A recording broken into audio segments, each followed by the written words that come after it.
اور جسے دیکھا اسے دونوں جہاں دیکھا کیے۔ صدیقہ کائنات رضی اللہ تعالی عنہ افسردہ ہو کر اجازت لے کر اپنے باپ کے گھر آئیں، صدیق اکبر کے گھر آئیں، یہ سوچتے ہوئے کہ ماں کو درد دل سناؤں گی، باپ کے سامنے آنسو بہاؤں گی، لیکن فرماتی ہیں گھر پہنچی تو ماں بھی آنسو میں ڈوبی ہوئی ہے، باپ بھی قرآن کی تلاوت کرتے ہیں اور زارو قطار رو رہے ہیں۔ میری تو سمجھ میں کچھ نہیں آ رہا تھا۔ دیکھا منافقین کا پراپگنڈا کیسے کیسے معصوموں کو مبتلا کر دیتا ہے۔ فرماتی ہیں سمجھ میں کچھ نہیں آ رہا تھا کہ میرے گھر کیا قیامت ٹوٹ گئی۔ یہ تو ام مستہ کی زبانی پتہ چلا کہ عائشہ کتنی بھولی ہے تو، تیرے خلاف تو مستقل محاذ بن چکا ہے، مستقل محاذ بن چکا ہے، تیری کردار کشی کے لیے لمبی چوڑی دلیلیں دی جا رہی ہیں، افسانے گھڑے جا رہے ہیں، کہانیاں گھڑی جا رہی ہیں، قسمیں اٹھائی جا رہی ہیں کہ عائشہ ایسی ہے، عائشہ ویسی ہے، تجھے تو پتہ ہی نہیں ہے کسی بات کا۔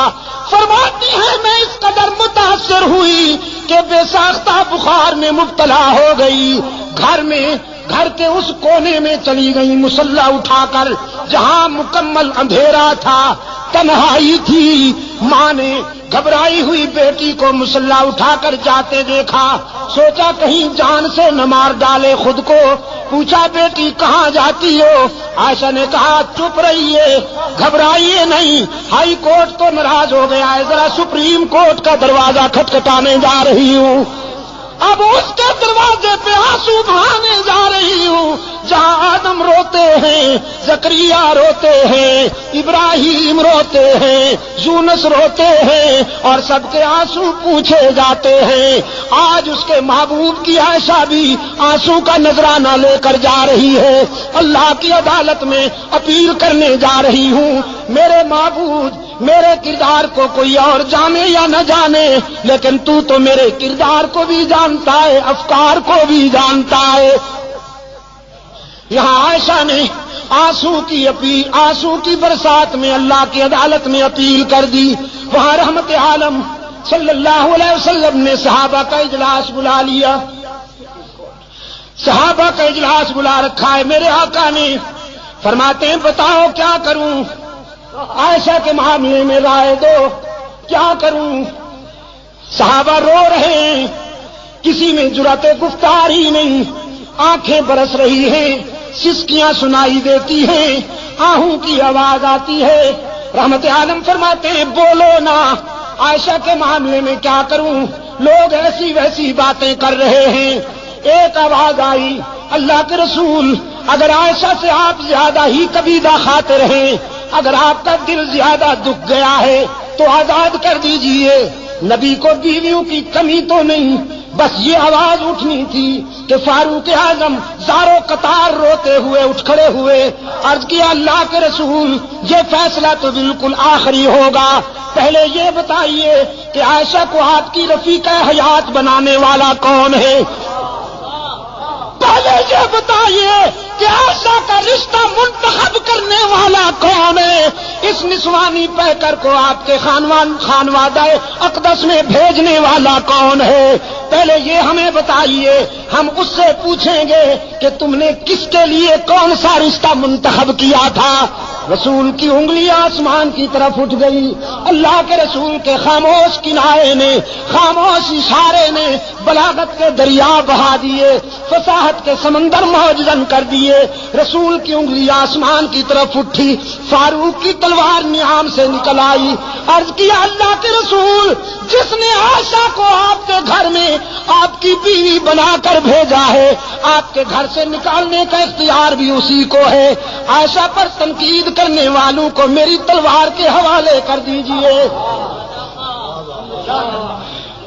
ان سے میری تلوار نمٹے گی، انہیں تو میں سمجھوں گا۔ رحمت عالم صلی اللہ علیہ وسلم کی آنکھوں میں آنسو تھے، لبوں پہ مسکراہٹ چمک گئی، فرمایا جزاک اللہ ابن خطاب، جزاک اللہ، تو نے میرے دل کی گرانیاں دور کر دی، تو نے میرے ذہن کی گرانیاں دور کر دی، جزاک اللہ میرے عمر۔ بس فیصلہ وہیں سے ہوگا۔ اب میں بھی اسی کے فیصلے کا منتظر ہوں، تم بھی اسی کے فیصلے کا انتظار کرو، ہم سب اللہ کے فیصلے کے منتظر ہوں گے۔ یہاں سے نعرہ تکبیر، نعرہ تکبیر، اسلامی انقلاب، شان صحابہ، شان صحابہ، مولانا عبد المجید شاہ ندیم، مولانا ضیاء الرحمان فاروقی، حضرت مولانا محمد ایوب جان پنوری، چترال کے غیور عوام، مجاہدین افغانستان، ہم سب اللہ کے فیصلے کا انتظار کریں گے۔ میرے آقا یہاں سے اٹھے اور چترال کے روشن ضمیروں، جانتے ہو کہاں پہنچے؟ ایک گھر بڑا خوش نصیب ہے، ایک گھرانہ بڑا خوش نصیب ہے، ساری کائنات رسول کے قدموں میں، اور رسول ابو بکر کے دروازے پر، صدیق اکبر کے دروازے پہ دستک ہوئی، دروازہ کھٹکھٹایا گیا۔ حضرت عائشہ کی غمزدہ ماں نے ڈوبی ہوئی آواز میں پوچھا، من بالباب، کون ہے؟ ہمارا دروازہ کھٹکھٹانے والا کون ہے؟ بس چھوڑ دو ہمیں اپنے حال پر، ہمیں کیوں ستاتے ہو، ہمیں کیوں تڑپاتے ہو، ہمیں اپنے حال پہ رہنے دو۔ باہر سے کوثر و تسنیم میں دھلی ہوئی آواز بلند ہوئی، ابو بکر کے گھر والوں دروازہ کھولو نا، تمہارے دروازے پہ آسمان رسالت کا سراج منیر آیا ہے، عبداللہ کا یتیم آیا ہے، محمد عربی آئے ہیں، دوڑتی ہوئی آئی ہے۔ حضرت عائشہ کی والدہ دروازہ کھولا، رحمت عالم صلی اللہ علیہ وسلم کو دروازے پہ موجود پایا، عرض کیا اللہ کے رسول آپ، صبح صادق طلوع ہو گئی، شام غم کو سویرا مل گیا۔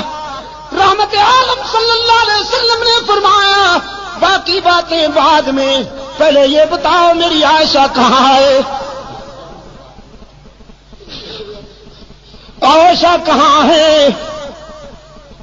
اور حضرت عائشہ فرماتی ہیں میں اپنی والدہ اور اپنے آقا کے الفاظ سن رہی ہوں، میرے دل نے تقاضا کیا کہ اٹھوں اور دامن رسول سے چمٹ کر جی بھر کے رو لوں، سارے دل کا بوجھ اتار دوں، لیکن پھر میرے ضمیر نے میرے قدم روک لیے۔ کہاں جاتی ہو؟ جس کی عدالت میں اپیل کی ہے ذرا وہاں سے فیصلہ تو ہو لینے دو، اس کی عدالت کو چھوڑ کر یہ سچ ہے کہ آج تیرے در پہ تیرا محبوب آیا ہے، لیکن اس عدالت کو چھوڑ کر کہاں جاؤ گی؟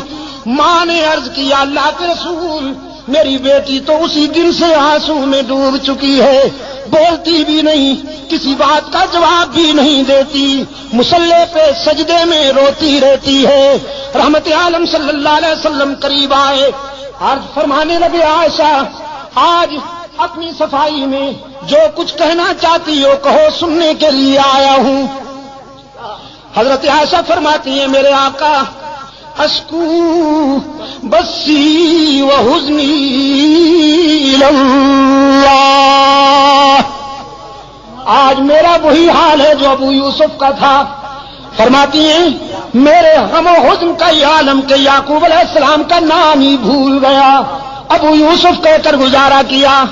آقا میں آج کیا کہوں بھی تو لوگ نہیں مانیں گے، جو کچھ کہنا چاہتی تھی علیم بذات الصدور کو کہہ بیٹھی ہوں، اور اسی کے فیصلے کی انتظار کر رہی ہوں۔ وہ یوسف پر الزام کی صفائی دینے والا ہے، وہ موسیٰ پر الزام کی صفائی دینے والا ہے، وہ عیسیٰ پر حضرت مریم پر لگائے جانے والے الزام کی برات کرنے والا ہے۔ آج ابو بکر کی بیٹی بھی اسی کے دروازے پہ رو رہی ہے، میں نے جو کچھ کہنا تھا اسی کو کہہ بیٹھی ہوں۔ رحمت عالم نے فرمایا عائشہ میں بھی اسی کے فیصلے کا منتظر ہوں، اس لیے کہ تیرے بیٹے نے تیرے بیٹے نے تیری مثل سپریم کورٹ میں بھیج دی تھی، عمر نے تیرا کیس اللہ کی عدالت میں بھیج دیا ہے، میں بھی اسی کے فیصلے کا منتظر ہوں۔ صدیقہ فرماتی ہے میں نے سوچا وہ بڑا بے نیاز ہے، نہ معلوم کب فیصلہ آئے گا، یہ تو معلوم ہی نہیں تھا مجھے کہ ہمیں میدان و ہمیں گو۔ حضور بیٹھے، چہرے پر وہ پسینے کی بوندیں چمکنے لگی جو وحی کے وقت ہوا کرتی تھی، چادر اوڑھ لی اور جسد اطہر پر وہ کپ کپی تاری ہو گئی جو وحی کے وقت ہوا کرتی تھی۔ میں سمجھ گئی کہ کال مل گئی ہے، رابطہ قائم ہو گیا ہے، کانپتی ہوئی اٹھ بیٹھی، دیکھوں فیصلہ کیا ہوتا ہے۔ ماں بھی قریب آ بیٹھی ہے۔ رحمت عالم صلی اللہ علیہ وسلم پر کچھ دیر وحی کی کیفیت طاری رہی، پھر حضور نے چہرہ اطہر سے چادر اٹھائی۔ حضرت عائشہ فرماتی ہیں میں نے غور سے چہرہ رسول کو پڑھا اور رسول کے چہرے پر نظر پڑتے ہی میرے ضمیر نے مجھے بشارت دی، عائشہ مبارک ہو تو کیس جیت گئی، تیری شاہ میں غم ختم ہو گئی۔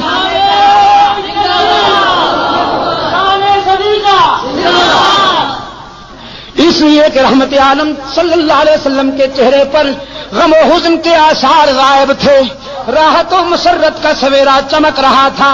چادر ہٹاتے ہی رحمت عالم صلی اللہ علیہ وسلم نے فرمایا عائشہ مبارکباد دیتا ہوں، اے صدیق کی بیٹی، تیرے مقدر کا کون مقابلہ کرے کہ موسیٰ پر الزام لگے تو ایک عورت وکیل صفائی بنتی ہے، یوسف پر الزام لگے تو ایک لڑکا وکیل صفائی بنتا ہے، مریم پر الزام لگے تو عیسیٰ بچہ وکیل صفائی بنتا ہے، لیکن ابو بکر کی بیٹی یہ تیرا مقدر ہے کہ جب منافقین نے تجھ پر تنقید کی تو خود رب العالمین وکیل صفائی بن گیا، خود رب نے تیرے کیس میں وکالت کی ہے۔ اور قرآن اترا الخبیثات للخبیثین والخبیثون للخبیثات والطیبات للطیبین والطیبون للطیبات اولئک مبرؤون مما یقولون لهم مغفرۃ ورزق کریم۔ اور میں حضرت شیخ الحدیث مدظلکم میں اسی موڑ پر کہا کرتا ہوں